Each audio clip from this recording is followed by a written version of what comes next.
Hello everyone, welcome back to my channel. I hope you're all doing well. If you'd like to see how I went from this to this, please keep watching. Here are all the products I used for this DIY. As always, all the products are listed below in the description box. So I was at Walmart the other day and I saw these jumbo eggs and thought they would be perfect for some floral candle eggs. And then I saw this chocolate bunny and it reminded me of these candy chocolate bunnies, and I thought it would be so fun to make. I rarely make food inspired DIYs because I get really hungry and it would just make me hungry, but I loved it. And for the smells, I'm using black cherry for those candles and then obviously chocolate for the Easter bunny. I needed to make a hole at the top of the eggs for the funnel to go through because I needed the wax to go through and the wick to be able to come out. So here I am just marking the bottom of the funnel and putting it towards the top of all my eggs. And then I just made a circle around it just so it's nice and dark so I can see what I'm doing.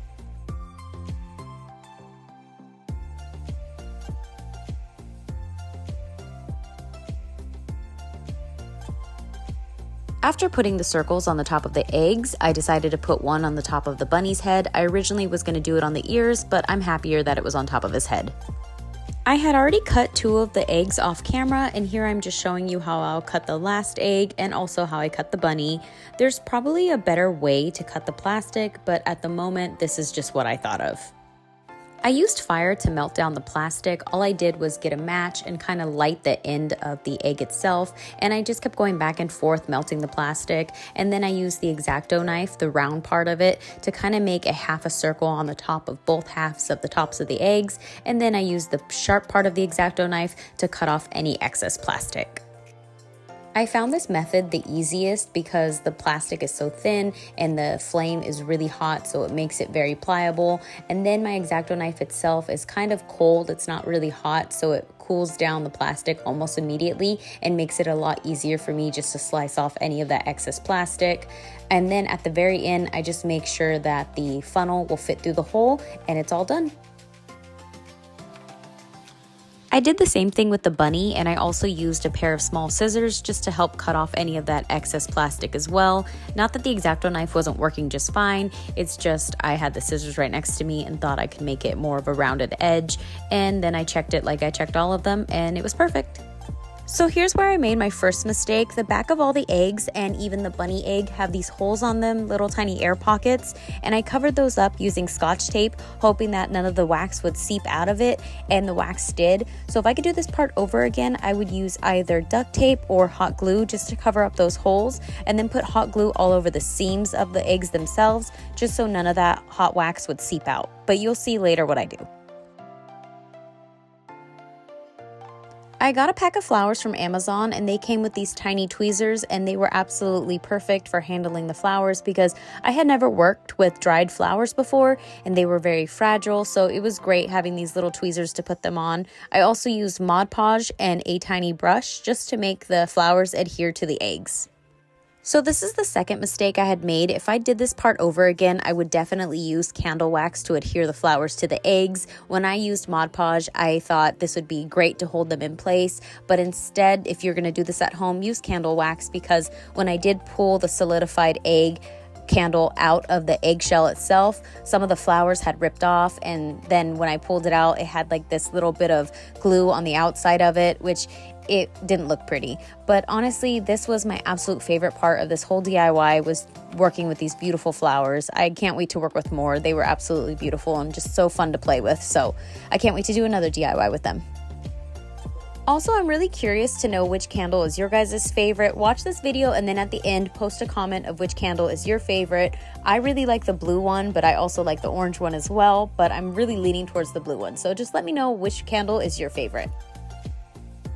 After the Mod Podge had dried, it was time to melt all of my candles, so I put them on a pot on the stove to melt, and while that was melting, I just cut up some crayons to make them the same color as the chocolate bunny.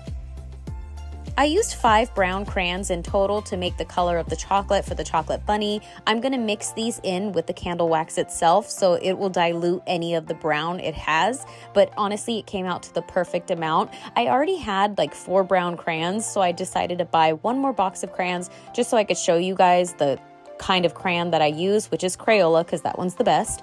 But now they also have the crayons that are skin tone color. So if you wanted, you could easily get a box of those. This was just at my local Dollar Tree. So instead I got a few of these.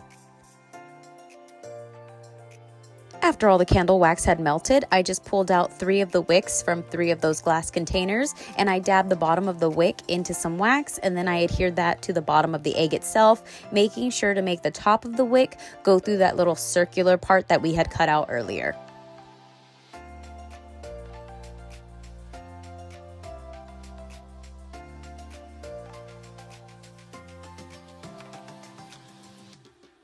While the wax was still hot, I put in a few drops of these black cherry essential oils. I originally thought that each of these eggs would need only 1 jar of candle wax, but it turned out that they needed 3 each. So in total, I had to buy 10 of these candles. You can always buy candle wax by itself, but I just thought this would be the cheapest and easiest route. Then after everything was all put together, then I closed up the eggs themselves and I taped down the wicks, so when I did put the wax in, the wicks wouldn't fall back into the egg itself.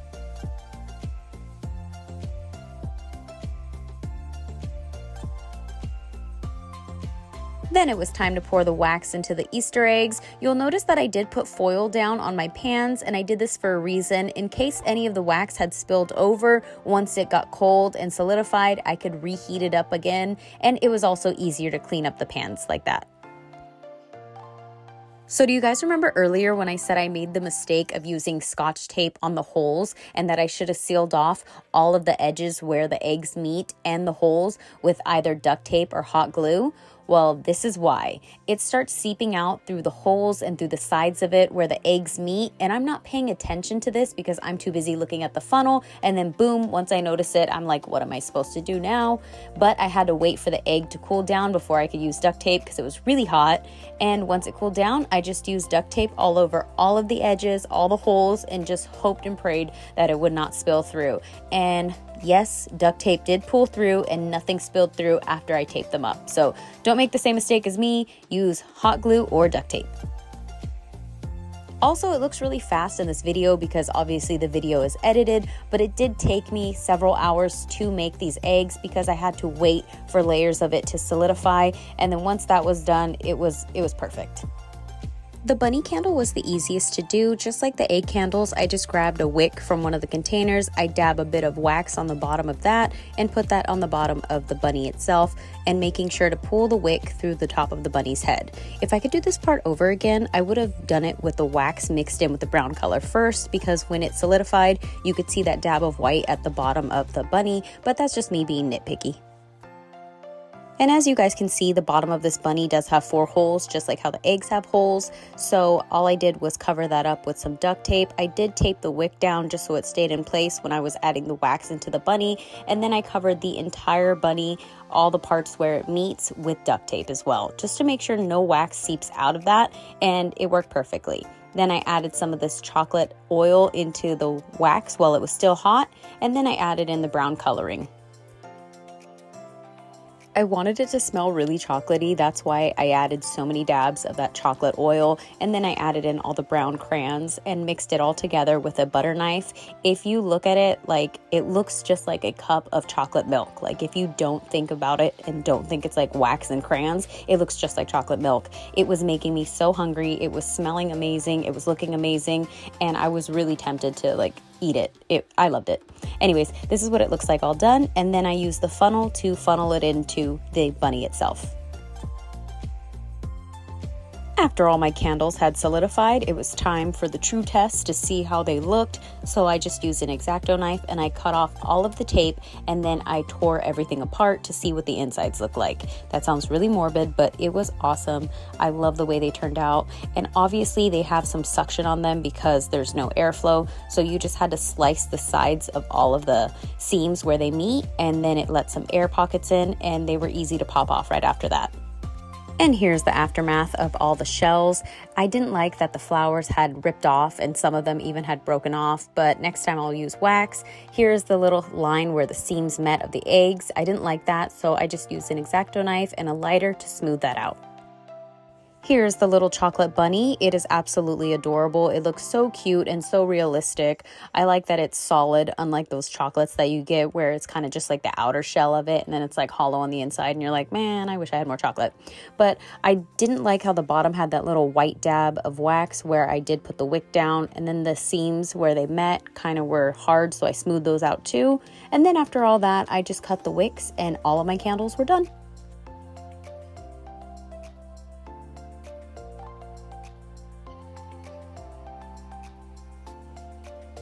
And here are all my candles up close. It didn't turn out the way I wanted them to, but I am also my worst critic. So when I think about it, it was super fun. It was a great process to work with them. And next time I'll know what to do and what not to do.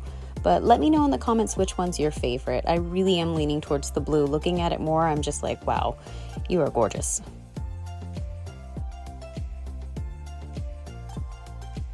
And here's my chocolate bunny. I just cut the wick off and it was all done. I put it next to the other chocolate bunnies because I thought it was so adorable. It smelled amazing. Me and my family had already eaten those chocolate bunnies, the gold ones, but it smelled amazing. It was cute all around. Here's everything all done up together and I love them. They're so cute and I don't think I'm gonna light them any more than today.